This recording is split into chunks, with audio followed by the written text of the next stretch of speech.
توغل في العمق الروسي وحريق نووي في زاباروجيا.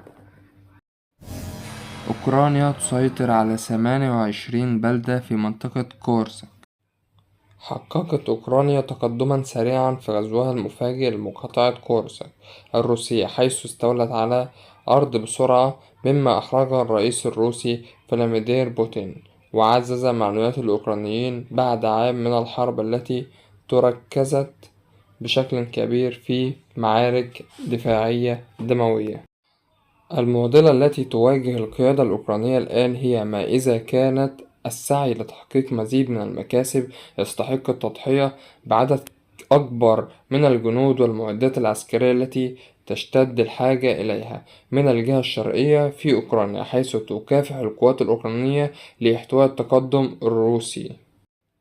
في غضون أيام قليلة فقط تقدمت أوكرانيا لمسافة لا تقل عن 20 ميل من الحدود، مما يظهر لعدوها ولمواطنيها وحلفائها أنها لا تزال في المعركة ويمكنها أن تفاجئ جارتها الأكبر بعمليات مدمرة. في أول تعليقاته على الغزو مساء السبت، وصف الرئيس الأوكراني العملية بأنها أعمالنا لدفع الحروب إلى أراضي المعتدين.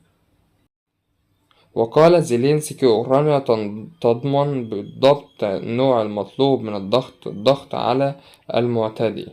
تعد هذه العملية خطوة محفوفة بالمخاطر نظرا لنقص الأيدي العاملة والمعدات العسكرية على الجبهة الشرقية، وبالكلام كده يعتبر أوكرانيا رجعت للحرب تاني، ومش بتدافع بس، ده كده هجمت ودخلت جوه الأراضي الروسية وأحرجت دولة عظمى موجودة في الحرب من سنة عمالة تحارب فيها. بعد ما كانت بتضربها بالطيارات قدرت إنها تتوغل جواها ودخلت لمسافات كبيرة جدا، ولو معاها معدات عسكرية أكتر وجيش أكبر هتحاول تدخل لمنطقة كبيرة أوي في روسيا، وممكن توصل لموسكو.